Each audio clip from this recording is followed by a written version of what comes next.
What is going on, ladies and gentlemen? Welcome to another edition of Touchline Talk here on 110 Sports. So much to get to. MLS Cup is set. Columbus is going to play Seattle. We're going to talk about everything to look for in that game. But we're going to start today with the conclusion of the Champions League group stage, and there is no other place to start than what happened in Paris during the PSG Istanbul Başakşehir game. By now, you've probably heard about what happened if you've been paying attention to anything soccer related over the past week. Allegedly, the fourth official used a racial slur directed toward a member of the Başakşehir coaching staff who was black. Then took offense. Demba Ba got involved, and Başakşehir ultimately decided to walk off of the field. You can hear the audio. It certainly sounds like that's what happened. I agree with Micah Richards, though, on the point that he made in the CBS post-game show, if you want to call it that, after the Champions League games had concluded that day, that this is one of those really difficult situations to tell exactly what happened because it's so hard to judge context and intent when you're going between cultures, between languages.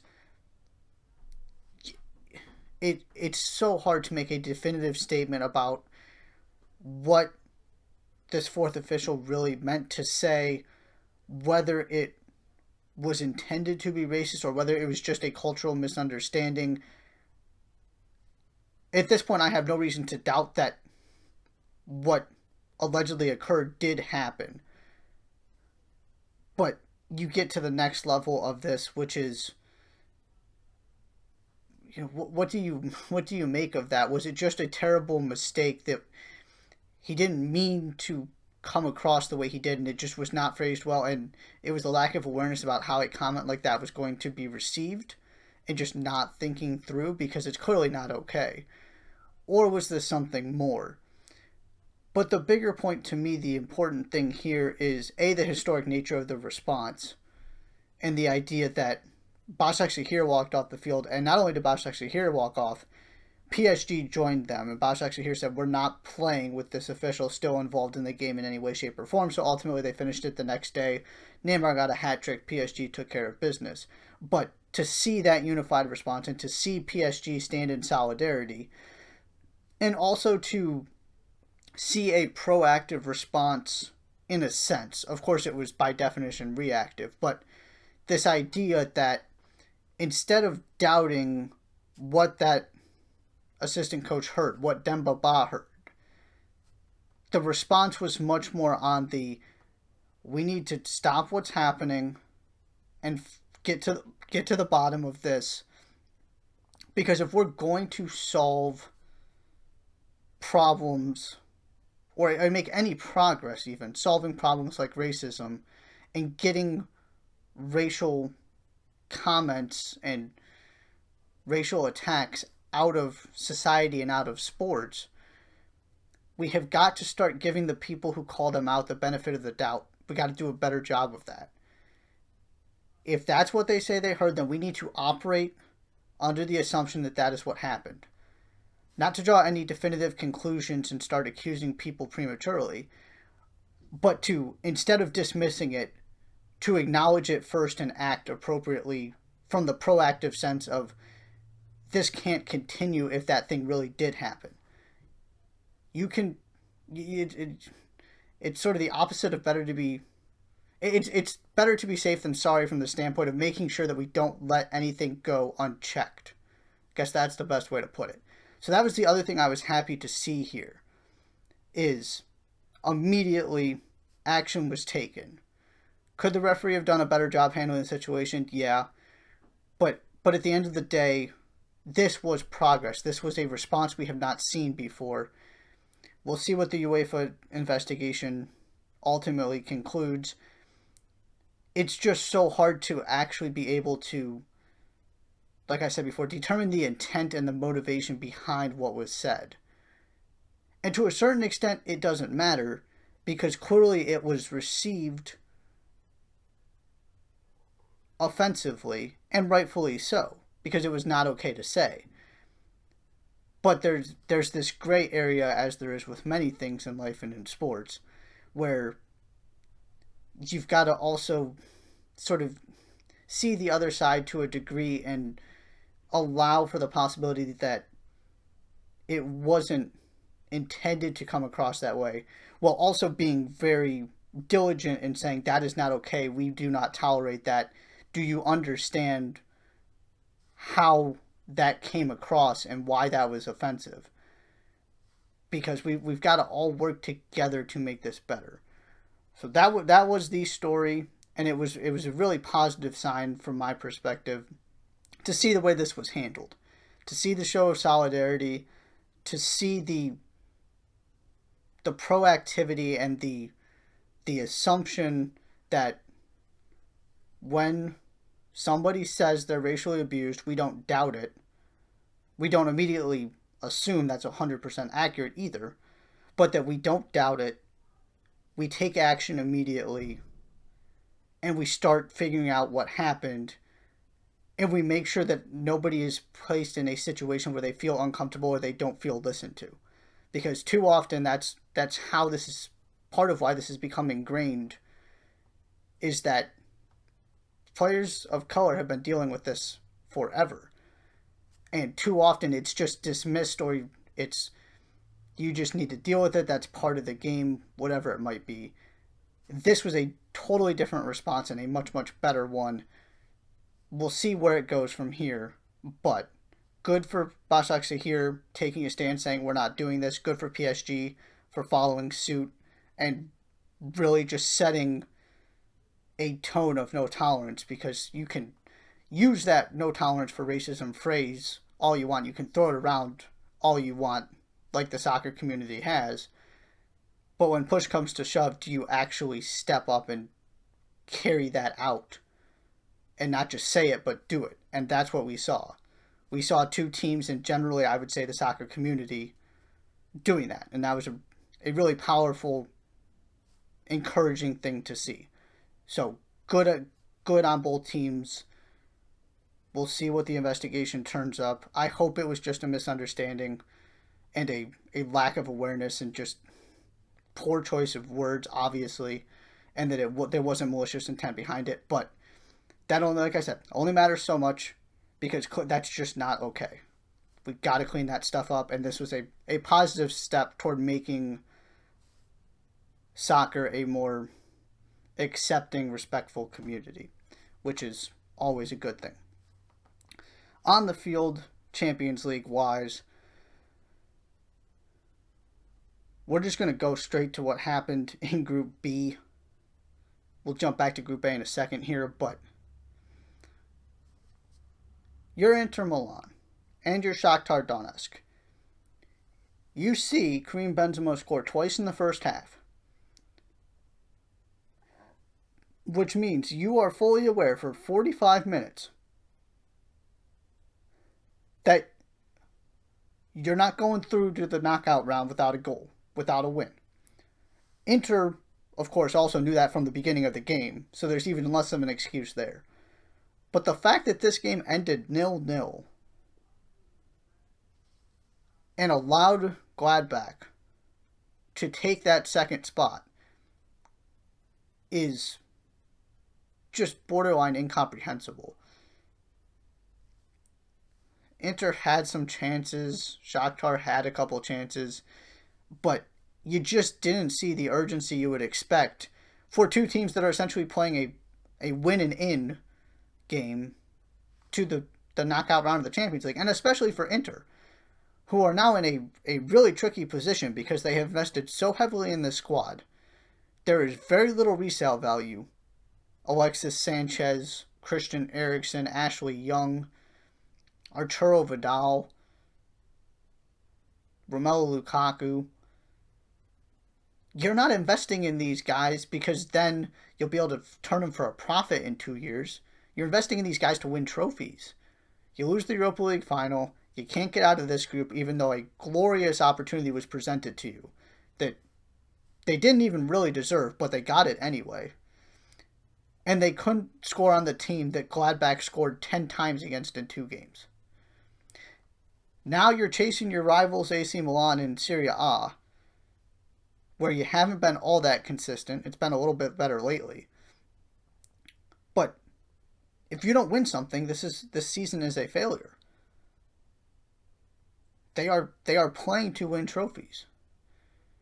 And maybe you come away with something, but there is a renewed sense of urgency to string together a really good stretch of results in the league and to make this title race more interesting, because you can't go down without making some noise and just let AC Milan or maybe Juventus makes a run, whoever it might be,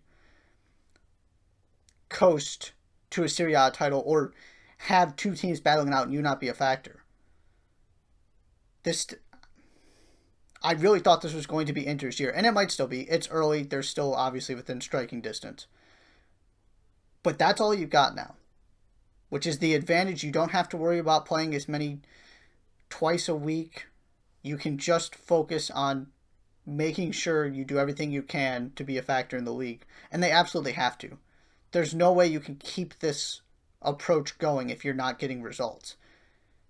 Incredibly, incredibly disappointing. And Shakhtar, by the end, it very much looked like they were just happy to take the Europa League spot. Disappointing. I also kind of get it. This is much more about Inter to me. And knowing from minute one you've got to win. And then you got to hope you get the help. And you get the help, but you don't do your end of the bargain. You don't complete your end of the bargain. It's just a terrible look for a team that has just been disappointing so far. Back in Group A, Atletico Madrid do go through.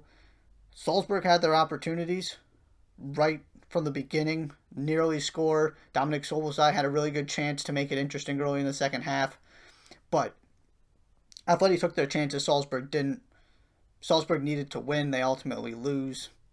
The game was closer than the scoreline, but the scoreline is all that matters, obviously, at the end. Szoboszlai is already getting linked with big-time clubs. Specifically now, it sounds like Red Bull Leipzig are the front runners. I absolutely love that. I would love to see that deal go through. He is the name to keep your eye on in this next transfer window. He is going to be a star. He's been fantastic. He's been good overall. He's been good in the Champions League. He's not quite Erling Haaland good. Very few people are. But to me, this is a similar no-brainer in the sense that you see what this guy's doing at Salzburg and who he's doing it against. You got to pull the trigger. Somebody's got to. If you're a team looking for a investment, this is rather low risk. He's doing it at the highest level. He's superb. He's still obviously incredibly young. I'm a huge fan. Watch out for his name in this transfer window, or at the very least this summer. But I think there's a good chance he goes in January. Speaking of Red Bull Leipzig, that's the other game I want to get to here, and specifically their banner week. They did everything they could to impress against Bayern Munich except actually win the game. They hit them early. They stuck to their principles. They imposed their will on the game. Bayern then respond with 2 goals. And I was thinking, oh, here we go. This is just Bayern being Bayern. And then Leipzig get 2 more back. Keep exposing the flaws in that Bayern back line. And just can't hold on to get all 3 points. They get a draw. It's an impressive draw. But you got to do more than that if you're going to win this league. I continue to believe nobody's going to beat Bayern until people win the head-to-head matchups and take 4 of the 6 points or something like that, or at least split. But really, I think you've got to gain points on Bayern in your head-to-head games. Leipzig weren't able to do that in this one, but they were fantastic. And then they go put 3 pretty quickly up on Manchester United. Yeah, United get much better when Paul Pogba comes in. They nearly find a way to equalize at the end. But I'm all in on this Leipzig team right now. They are so much fun to watch. They are proving that you don't need Timo Werner, that run to the Champions League semifinals was not a fluke. That this core group, without Werner, is good enough to do it again.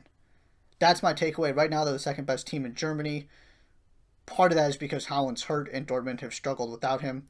But that was a massive statement week for Red Bull Leipzig. We're not going to go through every other team that got into the knockout stage of the Champions League. We just don't have time.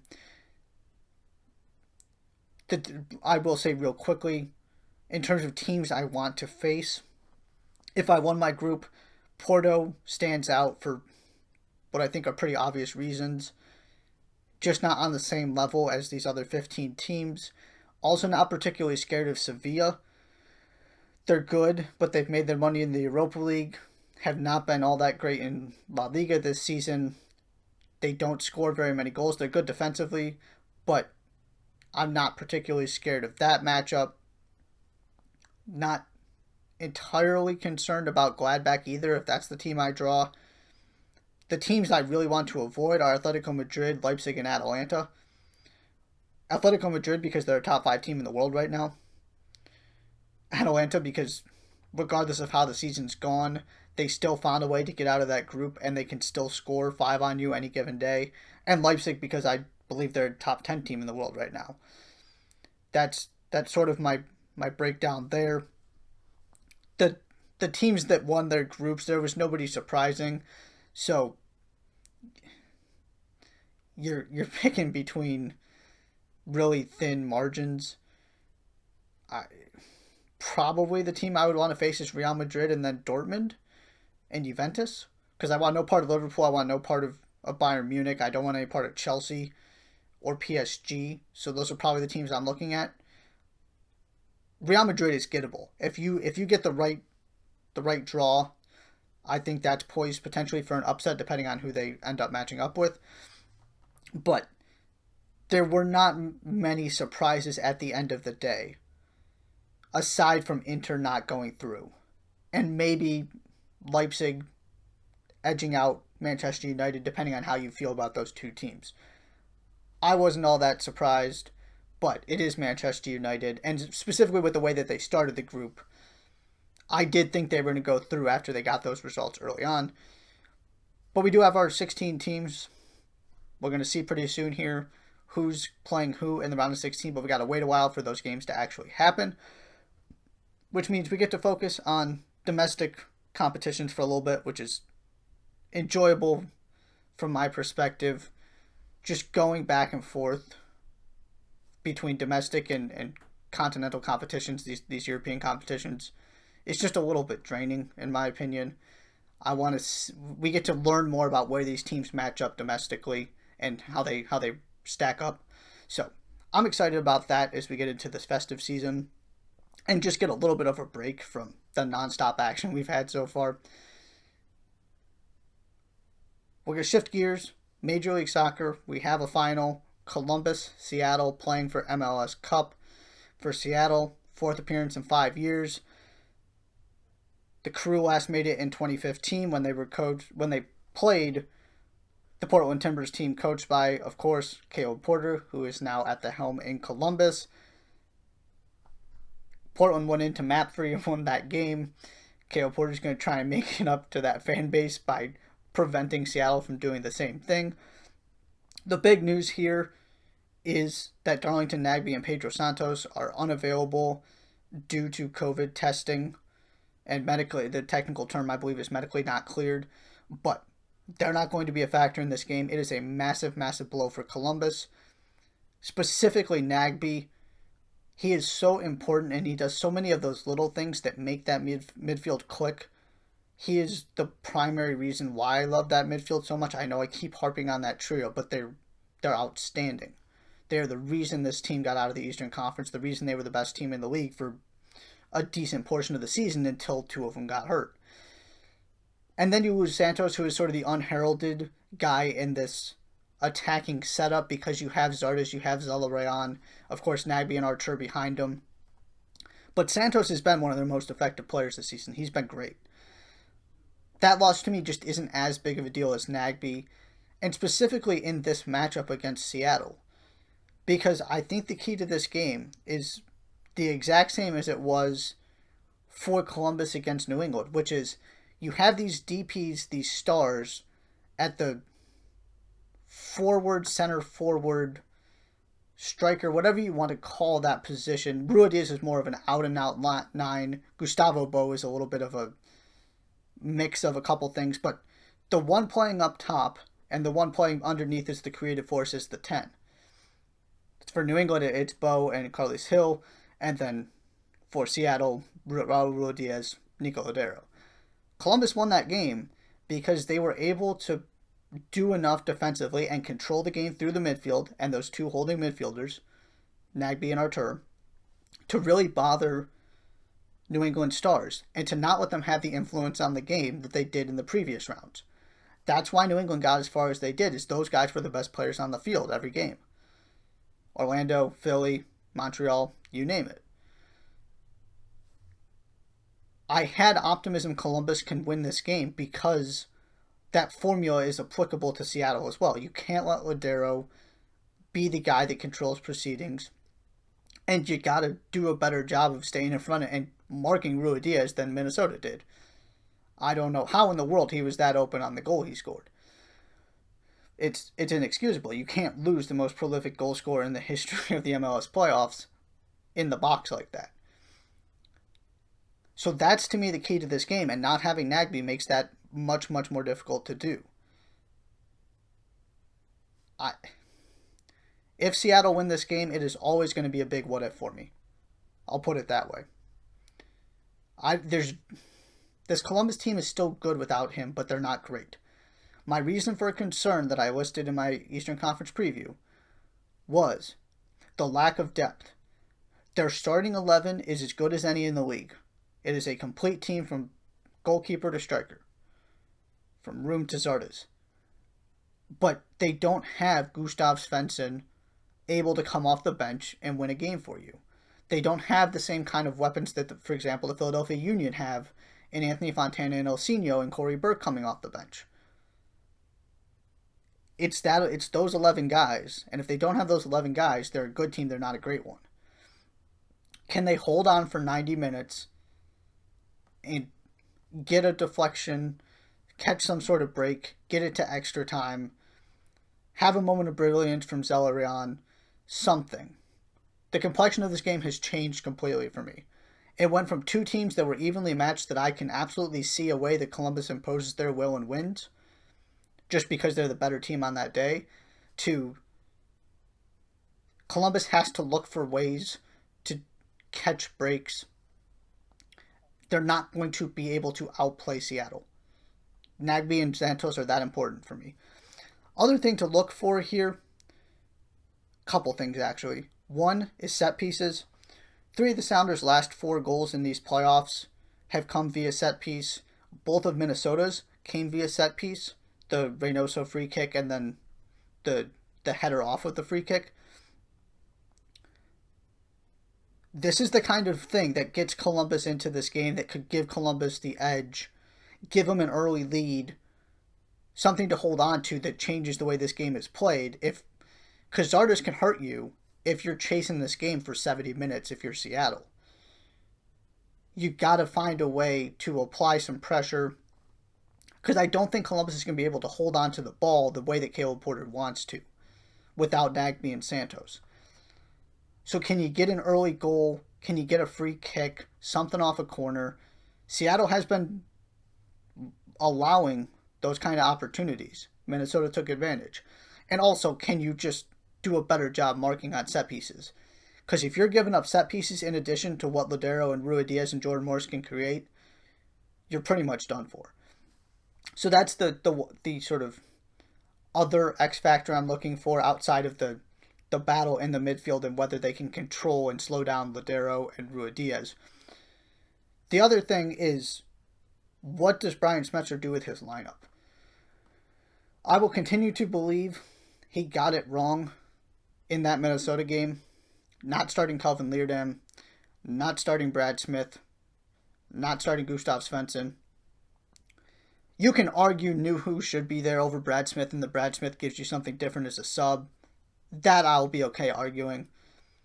Leerdam is clearly the better player over Alex Roldan. I don't think that's really something you can argue. And Roldan got the early yellow card. There's a reason they looked so much better at the end of that game when he brought all those subs on. It's because those guys are 3 of his 11 best players. He's just sticking to this firm belief of, this is the group that's winning, this is who I'm sticking with. So I am really, really curious if he's going to do that again when it's winner take all, one game, one lineup to determine whether they're going to win this thing again or not. I'm starting Kelvin Leerdam. I'm starting Gustav Svensson. We'll see what Smetzer does, but that's the other thing I'm looking for. Because you can't hope to pull another trick out of your sleeve the way that they did against Minnesota. As good as this group is, as battle-tested as they are, as much of a winning mentality as they have instilled in them, it's not always going to work. You can't bank on substitutes changing the game. You do that because you have to. So I'm starting those guys, at least Leerdam and Svensson. We'll see what Smetzer does. I feel obligated to stick with my pick that the Crew are going to win, simply because I picked the Crew to beat Seattle from the very beginning. I did so right here on this very show. And I had logical reasons for why these two teams were going to make it, and they turned out to be pretty much right. And that just doesn't happen very often, because usually the logic gets defied somewhere along the way. Seattle is now the heavy favorite, but I'm sticking with my Columbus pick because I'm not backing down now. Regardless of the team that they're able to put out there, we'll see what Caleb Porter decides to do to replace these couple guys. Wouldn't be surprised to see Christian Nemeth come into the starting lineup. He has a knack for scoring big goals. He delivers in some big moments, which is obviously a plus for Columbus. But I'm sticking with the Crew, despite all of the logic saying otherwise. I'm not backing down now. I picked it from the beginning. I'm going to see it through to the end. It should be a good game. I really hope it's a good game and that we don't have to look back on this thing and draw the conclusion that COVID determined who won Major League Soccer. And it's the other reason why I am a very, very strong advocate of the Supporters' Shield and putting more value on the regular season. Because, and this will sort of be my final thought, if Seattle win this game, let's say they win close. Ladero has a moment of brilliance early in the second half. They win 1-0. Or they win 2-1 off of a Ladero free kick or something. How are you able to determine from that? Again, assuming this game is competitive. How are you able to determine they were the best team in this league? By that performance. When Columbus didn't have Darlington Nagbe and didn't have Pedro Santos. It is so easy to argue that game would be different if those two guys were there. And it's not an excuse, it's a reason. Caleb Porter's got to do what he's got to do to put the best team out there that he possibly can. But by and large, COVID had not played a huge role in these playoffs so far. Yes, you had Diego Rossi out, but they were able to get most of the guys who are on international duty back for their teams. Full credit to them for making that happen. It hasn't been the biggest storyline. And then all of a sudden, and Columbus has dealt with other COVID cases, but it's been at that their depth pieces, so it hasn't been as big of a deal. This is why I love rewarding regular season champions. I've got no problem with the excitement of a tournament and the idea of giving the winner of this thing a trophy. But you can't tell me Seattle's the best team in this league because they beat Columbus without Darlington Nagbe and Pedro Santos. Look at this team without Nagbe and this team with Nagbe. They are two completely different teams. I really hope that's not the storyline. I hope that's not the takeaway we have. But this is This is the reality of the world we're living in with COVID. It should still be a good game. I'm hopeful. These teams have goals in them, so hopefully we get something more exciting than a 1-0 without many chances. But that's all we have for you today on Touchline Talk. Thank you so much for listening. Stay safe out there, and we'll see you soon.